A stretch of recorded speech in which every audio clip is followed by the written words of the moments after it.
नंद सिंह जी महाराज। धन बाबा नंद सिंह जी महाराज। जन्म कथा बाबा नंद सिंह जी की। अंतिम यात्रा, दर्शन और जल प्रवाह। कारें, बसें, ट्रक और पैदल संगत की आ रही भीड़ को 9 बजे तक दोनों तरफ से गाड़ियों में आई संगत को दर्शन करने का अवसर देने उपरांत सोमवार 31 अगस्त को 10 बजे पालकी को डेरे से बाहर लाया गया। दरवाजे छोटे ही थी।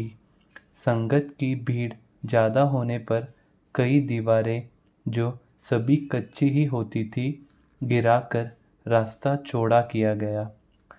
कारों और मोटरों में 4 जत्थे रागियों के साथ जुलूस आरंभ होने पर हर तरफ से फूलों की वर्षा और इतर रूही कियोड़ा के छिड़काव से हो रही है। बाबा जी, तेरी जय जयकार हो रही है। बाबा जी, तेरी जय जयकार की गूंजे सुरों से जुलूस चला।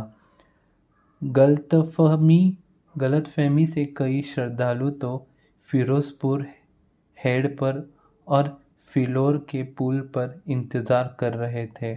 डेरे पर जो संगत ठीक समय न पहुंच सकी, वह रास्ते में ही साथ साथ मिलती गई। पक्की सड़क पर चढ़कर जगराव से मुड़कर सिधवा बेट की तरफ जाती पक्की सड़क पर धीरे धीरे शोकमयी जुलूस चलता गया। सारे रास्ते में जय जयकार के शब्द पड़े जाते रहे और बेट के नज़दीक पहुंचने तक लगभग 1 लाख संगत की भीड़ हो गई।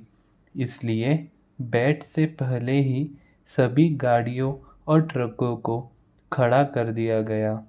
केवल पालकी वाली बाबा जी की कार, रागियों के ट्रक और कप्तान साहिब की कार को आगे जाने दिया गया। बाकी सारी संगत पैदल हो गई, पर पहले आई बहुत सारी संगत को एक बड़े बड़े द्वार ढूंढे और बुढ़ने नाले से पार कराया गया। चाहे कईयों ने वैसे ही गुजर कर नाले को सफलता से पार कर लिया, जहाँ से आगे एक छोटे से गांव के नज़दीक पहुंचकर फिर सारी संगत ने जुलूस के शकाल बना ली और पालकी को कंधों पर उठाकर बड़े दरिया के किनारे पर उतारा और एक बड़ी सी टहनी के नीचे रखकर फिर सबको बाबा जी के प्यारे और पावन स्वरूप के अनंत दर्शन करवाए गए, जिसमें लगभग 2 घंटे लग गए। जहाँ पतन होने के कारण एक अन्य बेड़े का प्रबंध करके उसके साथ पालकी को बांध दिया गया और सारे मुखी और संगी भी सवार हो गए। दरिया बहुत चढ़ा हुआ था। बेड़े को दरिया के बीच ले जाकर पालकी के अंदर पानी पड़ने वाले छिद्र खोल दिए गए, पर काफी पानी पड़ जाने के बाद भी पालकी डूबने को न आए, चक्कर काट कर किनारे पर आ जाए। इसका भी कोई विशेष कारण लगता था, क्योंकि जैसे पीछे पता चला, लाहौर के श्रद्धालुओं की कुछ संगत अभी पहुंच रही थी। बेड़ा मजबूरी से वापस किनारे पर लगाया गया। इतने में वे संगी भी पहुंच गए, जिनमें से 2 अति श्रद्धालु सज्जन भी थे। इतने में एक मल्लाह ने बताया कि इतनी दूर जो जाते हो, निकट ही पानी चक्कर खा रहा है और बहुत गहरा है। सो आई संगत को दर्शन करवाने के पश्चात बेड़े में रेत और पत्थर पाए गए, जो संगत शीघ्र ही इकट्ठा कर लाई। बेड़े को अब जब धकेला गया और किनारे से 10-15 फीट ही गया होगा कि पालकी नीचे बैठने लग पड़ी। रस्से जल्दी जल्दी खोलने पर जल प्रवाह संस्कार संपूर्ण हो गया। सिद्धवा के सिख जिम्मेदार जो अच्छी तरह चुभी मार सकते थे, उन्होंने थोड़ी देर पश्चात चुभी मार कर देखा तो नीचे कोई वस्तु नहीं थी। बताया कि पालकी पर तो 3-3 फीट रेत चढ़ चुकी है।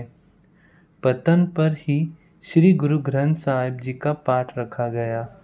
ठीक इस स्थान पर एक बार बाबा जी ने स्नान भी किया था और फरमाया था कि यह स्थान बहुत सुहावना है।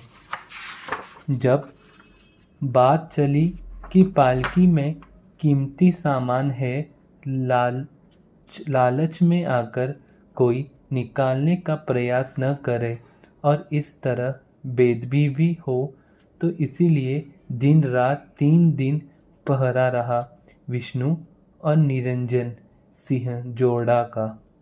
चाहे अजमल अली सफ़ेद पोश की अगुवाई में सारे नगर ने कहा कि क्यों चिंता करते हो, अगर शक है तो आंखें न निकाल दे। हमारे तो वे वली थे, हम पर उनकी बहुत कृपा थी। जिस दिन देहरादून से आए हैं हमारे पशु ठीक हो गए हैं, कोई पशु नहीं मरा। वे तो हमारी भलाई के लिए यह आए, हम कैसे उनको भूल सकते हैं। इस समय संध्या काल था। रागी सिंह जो आए हुए थे, सूरज किरण मिले जल का, जल हुआ राम की टेक से वैरागमयी शब्द का कीर्तन कर रहे थे। कीर्तन का भोग पाने के पश्चात कीर्तन सोहेला का पाठ किया गया। सो संगत इस तरह चलकर 8 बजे के लगभग वापस डेरे पर पहुंच गई। धन बाबा नंद सिंह जी महाराज, धन बाबा नंद सिंह जी महाराज। यह थे आनंद दर्शन बाबा नंद सिंह जी के, और यह थे उनकी अंतिम यात्रा के दर्शन। तो संगत जी, इसी तरीके से बाबा नंद सिंह जी के अनंत दर्शन की समाप्ति हुई। संगत जी, अगर इसे पढ़ने में मुझसे भूल चूक हुई हो तो क्षमा करना, कि संगत में गुरु बसता है, जहाँ गुरु वहाँ बाबा नंद सिंह जी महाराज। संगत जी, मुझे क्षमा करना, मुझसे पढ़ने में भूल चूक हुई होगी, कुछ शब्द भूला होऊंगा तो क्षमा बख्शिश करनी। आपके आगे अरदास विनती जोड़ दी है संगत जी। बाबा जी से प्रयत्न करना कि मैं जो एक छोटी सी कोशिश कर रहा हूँ कि सारे संतों के, सारे गुरुओं के आप तक बानी पहुँचा पाऊँ, मैं उसमें सफल रहूँ। और मेरे अंदर जो बहुत सारे अवगुण भरे पड़े, जो मैं बता भी नहीं सकता, इतने बुरे अवगुण हैं, सारे अवगुणों को बख्श लिया जाए और अवगुण दूर हो जाए। इतनी सी बेनती आपके आगे। वाहिगुरु जी का खालसा, श्री वाहिगुरु जी की फतेह। धन बाबा नंद सिंह जी महाराज, धन बाबा नंद सिंह जी महाराज।